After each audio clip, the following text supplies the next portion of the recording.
Saat Saon mengemasi baju Heju, dia tidak sengaja melihat foto masa kecilnya. Nah, dari situlah Saon akhirnya meminta Heju untuk pergi ke taman bermain.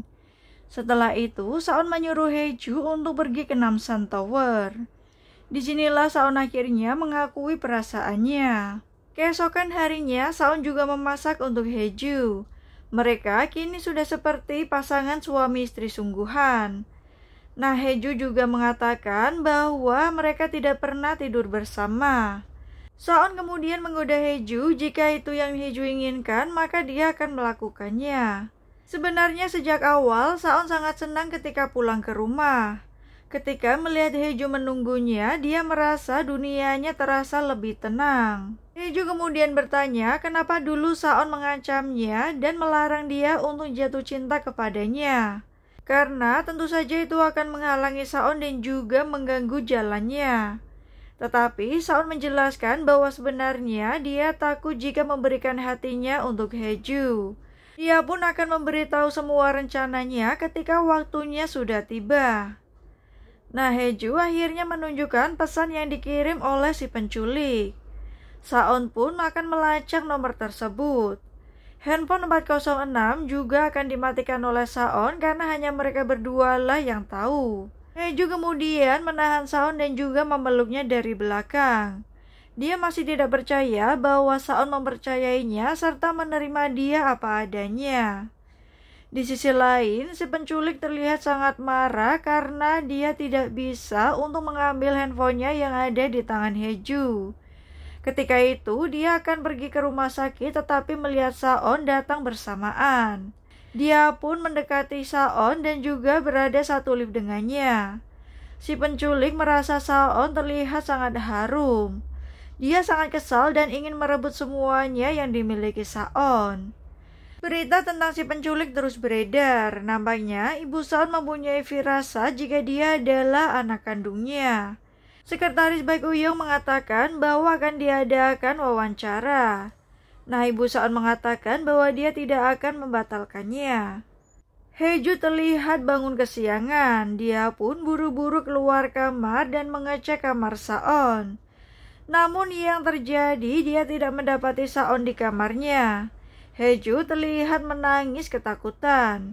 Namun ternyata itu semua hanyalah mimpi. Dia pun buru-buru bangun dan pergi ke kamar Saon. Ternyata Saon masih tertidur pulas. Di saat Saon terbangun, dia pun buru-buru menarik Heju dan juga meminta Heju tidur di sampingnya. Saon mengatakan bahwa hari ini dia mengambil cuti. Ternyata akhir-akhir ini Heju sering menghayal bahwa dia menghabiskan waktu bersama dengan Saon. Heju selalu membayangkan dia memiliki pernikahan yang indah bersama Saon. Heju pun menjelaskan bahwa hal itu terjadi setelah Saon mengakui dia sebagai istrinya. Di saat mereka sedang bermesraan dan juga menikmati waktu bersama, tiba-tiba handphone Saon berbunyi. Pak Kang menelponnya dan meminta Saon untuk segera datang ke kantor. Di sisi lain, Baek Uyong akhirnya diserbu oleh wartawan. Dia memberi pernyataan bahwa Saon tidak ingin terlibat dengan isu politik. Di saat bersamaan, sebuah truk datang dengan membawa banyak sekali karangan bunga yang berisi ancaman. Di sisi lain, Saon akhirnya tiba di kantor. Tetapi ternyata dia dikerjain oleh Pak Kang dan juga staf lainnya. Saon pun terlihat sedikit kesal. Dari arah belakang, Du Jae tiba-tiba muncul. Dia menyerahkan alamat dari penelpon yang mengancamnya. Saon pun buru-buru akan pergi ke lokasi tersebut. Nah, terlihat Ji Sang-woo sedang mengunjungi panti asuhan yang dulu dia tempati. Suster mengatakan bahwa cinta pertama Ji Sang-woo adalah Heju. Ibu Heju datang menemui Heju karena dia ingin mengatakan bahwa dalang dibalik pengancaman tersebut kemungkinan adalah Hong Ina. Tetapi Heju tidak memperdulikannya. Tiba-tiba dia mendapat pesan dari si penculik yang berisi video di mana itu terkait dengan kasus anak yang hilang. Di sisi lain, Saon juga sedang menuju ke lokasi alamat yang diberikan oleh Du Jae. Di saat bersamaan, ternyata Ji Sang-woo juga mengirim pesan kepada Heju. Nah, Baek Uyong melakukan pertemuan dengan Hong Il Kyung. Dia sangat kesal kepada Hong Il-kyung karena semuanya tidak berjalan sesuai rencana. Namun Hong Il-kyung justru kembali bertanya apakah ada urusan keluarga Baek yang belum dituntaskan. Hae-ju akhirnya bertemu dengan Ji Sang-woo dan bertanya tentang program yang sedang dia jalankan. Sementara itu, ternyata Doo-jae memberikan alamat villa. Saon pun masuk ke dalam villa tersebut secara diam-diam. Awalnya rumah tersebut nampak baik-baik saja. Tetapi ketika Saon akan membuka pintu, terdengar suara yang sangat aneh. Ada sebuah video yang menyatakan bahwa Baek Saon telah membunuh seseorang. Tentu saja Saon sangat bingung dengan apa yang terjadi. Di saat bersamaan, Hae-ju sampai di villa tersebut dan bertanya apakah Ji Sang-woo pernah masuk ke dalam rumah itu. Ji Sang-woo penasaran apakah Hae-ju mengetahui sesuatu. Saon keluar dan melihat Ji Sang-woo dan juga Hae-ju datang ke tempat tersebut. Dia pun berusaha menghubungi Hae-ju. Ternyata selama ini Ji Sang-woo tahu bahwa Hae-ju bisa berbicara. Nah, dari arah belakang Saon mengejar mereka berdua. Akhirnya Saon berhasil untuk menghentikan mobil Ji Sang-woo. Dia terlihat sangat marah dan juga meminta Hae-ju untuk segera keluar. Tetapi Ji Sang-woo menahannya. Dia belum tahu jika Hae-ju adalah istri Saon. Saon sangat kesal kepada Ji Sang-woo karena pengancaman yang dia dapat itu semua akibat dari kasus yang sedang diselidiki oleh Ji Sang-woo. Mendengar hal itu, Ji Sang-woo hanya bisa terdiam melihat Saon pergi. Nampaknya ada sesuatu yang disembunyikan oleh Ji Sang-woo.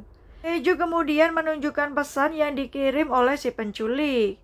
Saon sangat kesal, ternyata itu adalah video yang sama yang dia lihat di dalam villa. Dia juga marah kenapa Hae-ju malah meminta bantuan Ji Sang-woo dan tidak meminta bantuannya. Hae-ju mengatakan bahwa sebenarnya dia sangat takut dan juga gelisah. Saon pun buru-buru memeluk Hae-ju dan juga menenangkannya. Dia akhirnya mengatakan jika suatu hari nanti Paik Saon yang dia kenal sebagai cucu Baek Jang-ho dan juga sebagai juru bicara lenyap, maka Paik Saon yang tersisa hanyalah Paik Saon milik Hae-ju. Hong Ina terlihat menemui ayahnya. Dia mulai curiga bahwa semua ini adalah rencana ayahnya. Karena ketika dia menunjukkan bukti dari kecocokan DNA Baek Saon, ayahnya tidak terlihat kaget. Ina merasa bahwa ayahnya lah yang membuat dia kabur dari pernikahan.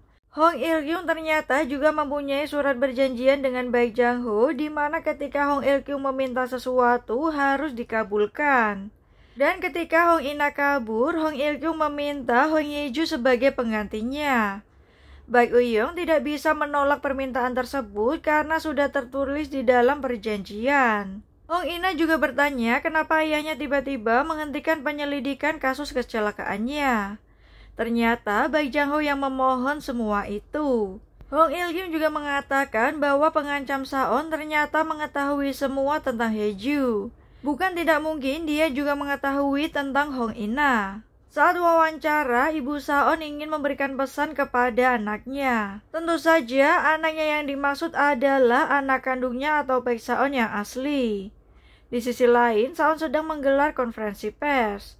Tetapi para jurnalis bertanya tentang pengancam yang mengancamnya. Saon pun kemudian meminta bantuan para jurnalis untuk menelusuri video yang dikirim oleh si penculik. Jika berhasil memecahkannya, maka dia akan melakukan wawancara eksklusif. Sementara itu, Hae-ju sedang mentraktir teman-temannya dari Yayasan Tunawicara. Nah, Han Yi-jin nampak sangat senang karena sekarang Hae-ju bekerja di kantor kepresidenan. Pak Kang tiba-tiba menerima telepon dari seorang pria penjaga toko pancing. Dia ingin menyampaikan pesan kepada Saon. Hae-ju akan menaiki lift, ternyata Saon juga ada di dalam lift tersebut. Saon pun perlahan menarik Hae-ju untuk berdiri di dekatnya. Dia mengatakan akan pulang ke rumah lebih awal dengan menggunakan bahasa isyarat. Hae-ju terlihat sangat senang, begitu pula dengan Saon.